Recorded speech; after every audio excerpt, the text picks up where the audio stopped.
Majelis Hakim yang diketuai Gede Putra Astawa dengan Hakim anggota Nimade Oktimandiani dan Iman Santoso, Kamis tanggal 3 Oktober membacakan putusan kasus operasi tangkap tangan dengan terdakwa Bendesa Berawa, I Ketut Riana. Hakim menilai bahwa terdakwa terbukti melakukan pemerasan pada investor, sehingga terdakwa Riana dihukum pidana penjara selama 4 tahun dan denda 200 juta rupiah, subsidiar 4 bulan penjara.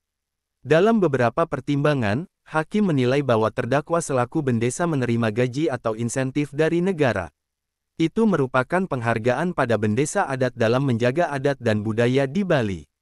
Hakim juga menilai berdasarkan bukti digital forensik, bahwa unsur paksaan meminta duit dari investor telah terbukti atau terpenuhi.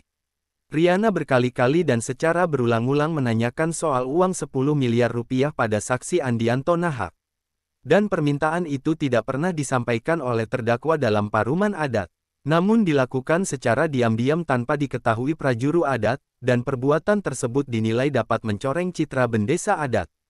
Terkait uang 100 juta rupiah, Hakim memutuskan untuk dikembalikan pada saksi Andianto Nahak. Hakim menyebut, terdakwa terbukti melanggar pasal 12 huruf E Undang-Undang Nomor 31 Tahun 1999 tentang pemberantasan tindak pidana korupsi sebagaimana telah diubah dengan Undang-Undang Nomor 20 Tahun 2001 tentang perubahan atas Undang-Undang Nomor 31 Tahun 1999 tentang pemberantasan tindak pidana korupsi Jo Pasal 64 Ayat 1 KUHP.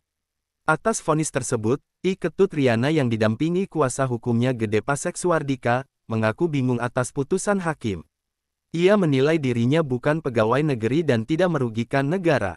Riana beralasan jika dirinya pegawai negeri, mestinya dia dapat nomor induk pegawai, SK, dan tunjangan. Namun di sini, kata dia, Bendesa itu ngayah dan tidak ada batas waktu. Sementara kuasa hukum terdakwa, Pasek Suardika, menyatakan menghormati putusan hakim.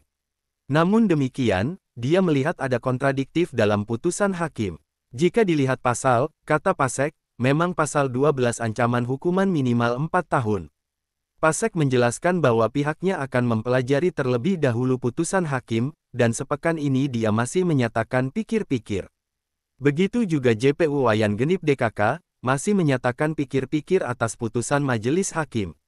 Miasa melaporkan.